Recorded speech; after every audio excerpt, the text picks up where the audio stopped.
2차 세계대전 전승기념 행사 참석차 러시아에 간 윤상현 청와대 정무특보와 김영남 북한 최고인민회의 상임위원장이 비공식 접촉했습니다. 박근혜 대통령과 김정은 노동당 제1비서의 어떤 메시지를 주고받았을지가 주목되는데요. 한쪽에서는 미사일을 쏘며 도발을 하고 한쪽에서는 남측 인사를 만나는 북한의 셈법. 남북 군사실무회담 수석대표를 지낸 문성묵 한국전략문제연구소 연구위원과 분석해보겠습니다. 어서 오십시오. 네, 안녕하십니까? 2차 대전 전승기념일 행사, 참 러시아가 올해 초부터 대대적으로 선전을 했고 여러 정상들을 초대할 것으로 예상이 됐었기 때문에 남북 정상이 북한에서 만나는 거 아니냐는 예측이 있었지만 무산이 됐습니다만 윤상현 특보와 김영남 위원장을 만났어요. 그렇죠. 말씀하신 대로 러시아 입장에서는 전승 70주년 행사는 굉장히 의미가 있고 예. 이번 기회를 통해서 러시아가 뭔가 그동안 국제사회로부터 고립된 것으로부터 좀 탈피하고 내외적으로 자기들의 어떤 위상이나 이런 것들을 과시할 목적으로 많은 정상을 초대했지만 뭐 이러저러한 이유로 참석이 이루어지질 않았고 예. 특히 이 러시아가 북한의 김정은 방문을 참 고대하고 그동안 여러 차례 보도를 하고 일방적인 보도였지만 예. 그러나 결국 이루어지질 않았어요. 열흘 전에 김정은이 갑자기 이제 불출 그렇죠. 선거를 했었죠. 그러니까 예. 북한으로서도 아마 나름대로 참석할 의사가 전혀 없었던 건 아니고 예. 참석 여부를 놓고 저울질을 하다가 막판에 아마 김정은이 그런 결심을 한 것 같아요. 네. 그렇지만 어쨌든 이제 김영남은 북한 체제로 보면은 이제 대외적으로 국가 원수직을 명목상 그 국가 원수직을 수행하고 있고 또 윤상현 특보도 대통령을 대신해서 특사 자격으로 간 것이기 때문에 나름대로 그 의미가 있는 것이고 이제 두 사람이 만나서 어쨌든 남북 간에 지금 경색돼 있고 대화도 중단돼 있는 상황에서 둘이 만나서 남북 관계의 현재 상황을 점검하고 또 서로의 입장을 타진하고 확인할 수 있는 그런 기회를 가졌다고 하는 것은 상당히 의미 있는 시간이라고 저는 봅니다. 네. 윤상현 특보가 40분 동안이나 열린 마음으로 얘기를 했다라고 했거든요. 사실 40분이 결코 짧은 시간 아니라는 생각이 드는데 40분 동안 좀 밀도 있는 얘기들이 많이 오고 갔을까요? 그럼요. 40분이면 예를 들어서 뭐 한미 간이나 외국 간에 하면 통역이 있기 때문에 시간이 사실 짧은 것인데 뭐 통역이 필요 없이 이제 대화를 했을 테니까 짧은 시간은 아닙니다. 아마도 그 시간 동안 현재 상황에서 각각의 입장들을 아마 전달하는 그런 계기로 삼지 않았을까 싶어요. 예. 왜냐하면 우리 윤상현 특보도 나가기 전에 이미 우리 정부와 조율을 하고 남북 접촉이 있을 경우 대략 이런 얘기들을 해야 된다라고 하는 것을 아마 가져갔을 가능성이 저는 많다고 보고요. 뭐 본인이 나가기 전에도 그런 인터뷰를 했더라고요. 그렇죠. 예. 뭐 피하지 않겠다라는 피하지 언급을 않겠다. 했고 예. 또 일부러 뭐 만나려고 애쓰는 모습을 보일 필요도 없지만 자연스러운 조우가 될 경우 우리의 입장을 전달할 수 있는 좋은 기회가 되는 것이고 역시 김영남 그 상임위원장의 경우도 실권을 가지고 있는 인물은 아니지만 예. 그러나 역시 이번 행사에서 남측 특보를 만나게 되면 이런 이야기를 해라 라고 하는 지침을 받고 나왔을 가능성이 저는 많다고 봅니다. 그런 의미에서 40분 동안 아마 서로의 입장을 확인하는 그런 시간이 됐을 거라고 저는 봅니다. 구체적으로 두 사람 다 준비가 돼 있었더라면 어떤 이야기가 좀 오고 갔을까요? 일단 우리로서는 우리가 북측에 그동안 지속적으로 얘기해왔던 것은 어쨌든 남북 간의 모든 현안들은 대화를 통해서 풀어야 한다. 예. 그러나 대화의 형식과 방법은 구애받지 않는다. 예를 들어서 작년에 했던 고위급 접촉을 다시 열어서 하든지 아니면 그보다 더 높은 급이든 아니면 실무급이든 어떤 급이든 일단 대화를 열고 그동안 북측이 요구해왔던 5.24 문제라든지 금강산 문제라든지 또 우리가 원하는 이산가족 상봉이라든지 또는 기타 남북 교류 협력을 확대하는 문제, 우리 대통령의 구상 그런 것들을 뭔가 이제 우리를 신뢰하고 대화에 나와라 하는 그런 요구를 했을 가능성이 전 많지 않을까 하는 생각이 들고 특히 이제 금년이 광복 50주년이기 때문에 광복 50주년을 맞는 행사를 남과 북이 우리 대통령께서 네. 강조하신 그런 행사들이 있지 않습니까? 막 그런 언급을 했을 것이고 북측은 그동안 여러 가지 전제 조건들을 얘기를 했어요. 정말 남측이 남북 관계를 개선하고 대화를 할 의지가 있다면 네, 광복 70주년이죠. 예, 광복 70주년 예. 그 분명한 성의를 보여라. 다시 말하면 진정성을 보여라라고 하는 요구를 하면서 아마 예를 들어서 8월 달에 예정된 UFG 연습이라든지 예. 또는 전단살포 문제라든지 기타 오이사 조치 어떤 선행적인 해제라든지 아마 이런 기존의 북측의 입장을 우리에게 다시 전달했을 가능성이 전 많을 거라고 보는데 아마 이제 윤상현 특보가 귀국을 하면 예. 그 이야기를 할 것이고 역시 오늘 나눈 그 얘기들이 정말 제대로 효과를 보려면 북측도 돌아가서 우리의 입장을 긍정적으로 평가하고 예. 아마 대화의 장에 나와야 될 거로 저는 봅니다. 조심스럽지만 이 정상회담 가능성까지 뭐 우물에서 숭늉 찾는 격이긴 하지만 두 사람이 만났다는 걸로 뭐 속단할 수 없겠지만 정상회담 그렇죠. 가능성도 뭐 그러니까 열어볼 수 말씀드린 있을까요? 대로 정상회담이 되려면 예. 일단은 그 사전에 금방 얘기됐던 그런 것들을 논의할 수 있는 일정 수준의 남북 당국 간 대화가 성사가 되고 예. 그걸 통해서 경색된 남북관계 물꼬가 트이고 예를 들어서 8.15 경축 행사라든지 기타 남북 간의 그동안 희한한 문제들을 해결할 수 있는 그런 길이 열린다면 사실 보다 포괄적인 남북관계 개선을 위해서는 정상이 만나서 예. 흉금을 터놓고 얘기하는 이를테면 탑다운 방식의 그런 남북관계 진전은 우리가 앞서 2000년대도 그 정상회담을 통해서 남북관계를 풀었듯이 아마 그런 방법이 재현될 수 있는 개연성은 남아있는 거죠. 자, 러시아에서는 이렇게 대화의 물꼬가 조금이라도 튀었는데 사실 어제 북한이 동해상에서 미사일을 발사했단 말이죠. 어제 오후 4시 반쯤에 쐈으면 사실 대화가 무르익고 있는 그 시점에 쐈을 수도 있고요. 이런 북한의 양면적인 모습을 어떻게 저희가 봐야 될지. 예, 그렇죠. 북한은 사실 그동안 화전양면 전술이라고 우리가 부르는 예. 한편으로는 대화를, 한편으로는 도발을. 그래서 자기들의 목적 달성을 위해서 필요할 때는 도발을 하고 예. 또 필요할 때는 대화를 하고 때로는 그것들을 병행하면서 어떤 대화가 열릴 경우 대화의 주도권을 잡는다든지 대화가 열렸을 때 자기들의 목적을 달성하기 위한 압박 수단으로 활용한다든지 이렇게 하고 있어요. 예. 그러니까 금년 1월 달에 김정은이 신년사 육성연설을 통해서 남북관계 전변의 해로 만들겠다. 실무급뿐만 아니라 최고위급 회담도 마다할 이유가 없다.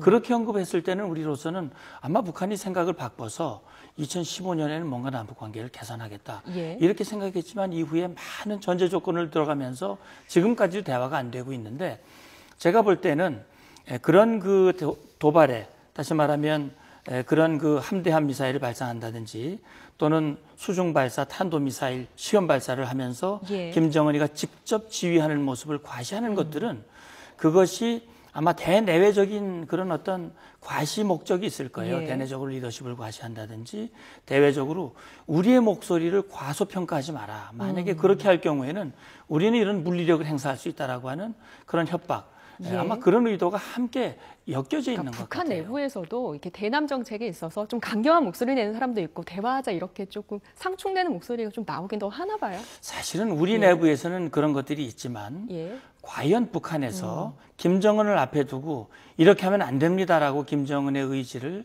반대한다든지 예. 좌지우지한다 하는 것이 과연 가능할까? 생각은 그런 생각을 가질 수는 있으나 그것을 입 밖으로 내는 것은 상당한 위험 부담이 있기 때문에 예. 제가 볼 때는 이 모든 것들의 어떤 열쇠를 김정은이가 쥐고 있고 예. 그런 차원에서 지금 대남 업무를 총괄하고 있는 김양권도 섣불리 이건 이렇게 해야 됩니다라고 얘기하기 어려운 것이 그렇게 해서 김정은 마음에 드는 결과가 나오면 좋겠지만 그렇지 않을 경우 받을 그런 어떤 그 불이익이랄까 그런 두려움 그러니까 그런 뭐 것들이 있을 거예요. 전형적인 화전양면 전술이라고 봐야겠네요. 그렇죠. 근데 북한이 이제 전략 잠수함에서 이렇게 미사일을 발사하는 모습을 공개하지 않았습니까? 이 성공했다라고 얘기는 하고 있는데 사실 잠수함에서 발사하는 탄도미사일 우리로서는 굉장히 위협적인 존재일 것 같거든요. 그렇죠. 지금 사실 그런 그 중요한 전략들을 개발하는 것은 그렇게 공개적으로 하지 않습니다. 예. 그 역량을 최대한 높이려면은 그런 위력들을 은밀하게 보안 유지를 하면서 하는 것인데 북한은 오히려 예. 그것을 공개적으로 작년 같은 경우는 이 발사 실험을 지상에서 수중 시설을 만들어 놓고 그걸 사출 시험이라고 그러는데 예. 물속에서 쏘는 그런 실험을 했는데 예. 이번에는 조금 더 그 상향해서 잠수함에서 직접 바닷속에서 쏘는 그런 시험을 한 것 같아요. 바닷속에서 그렇죠. 바로 발사할 잠수함에서 이제 사출이라고 그러는데 예. 물을 튀어나와서 물 밖으로 쏘아 올리는 지금 이제 그림을 보고 계시는데 사실 그런데 북한이 가지고 있는 잠수함이 가장 큰 게 로미오급이 이제 가장 큰 것이었는데 예. 로미오급에서 저런 수중 발사 탄도미사일을 발사할 수 있는 그런 장치는 돼 있질 않아요. 그래서 북한이 공을 들여서 한 것이 이제 소련에서 오랫동안 썼던 골프급 약 3,000톤급이라고 그러는데 그걸 갖다가 이 해체하고 역설계하는 방식으로 좀 더 큰 규모의 잠수함을 신형 잠수함을 개발했고 예. 아마도 어제 그런 발사는 그 신형 잠수함을 이용해서 사출 시험을 아마 한 것 같아요.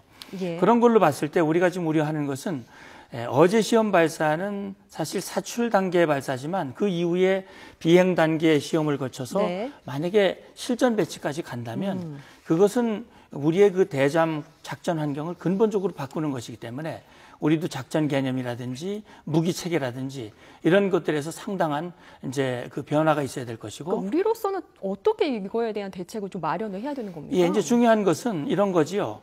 그동안 우리가 이제 추구하고 있는 소위 킬 체인이라든지 예.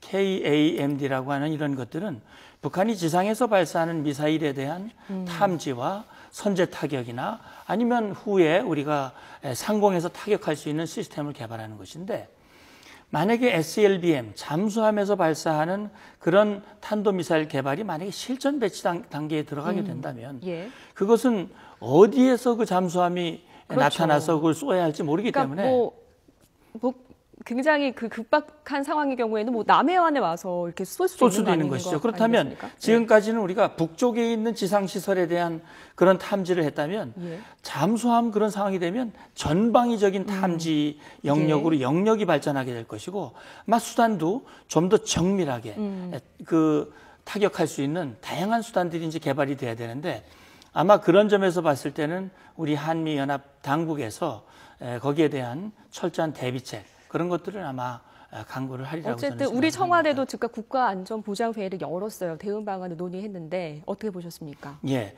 아직 그 결과는 제가 직접 보지는 예. 못했습니다만 아마 NSC 상임위원회에서 북한의 이런 SLBM 잠수함 발사 탄도 미사일에 대한 현재 상황, 수준, 우리의 대응 방향 아마 그런 예. 것들을 함께 논의했을 것이고 우리 자체적으로 앞으로 어떻게 대응해야 할 것인지 작전 개념이라든지 무기 체계의 개발이라든지 이런 것과 한미연합 대비책은 어떻게 갖춰야 될 것인지 또 북한이 그런 노림수를 가진 것이 군사적인 것 이외에 어떤 정치 외교적인 다른 차원의 노림수는 없는 것인지 그런 것들은 아마 얘기를 했을 것이고 그 외에도 최근에 북한이 그것과 함께 우리 그 서해 NLL 인근에서 우리 해군 함정들의 정상적인 작전 활동을 놓고 자기들의 영해를 침범했다.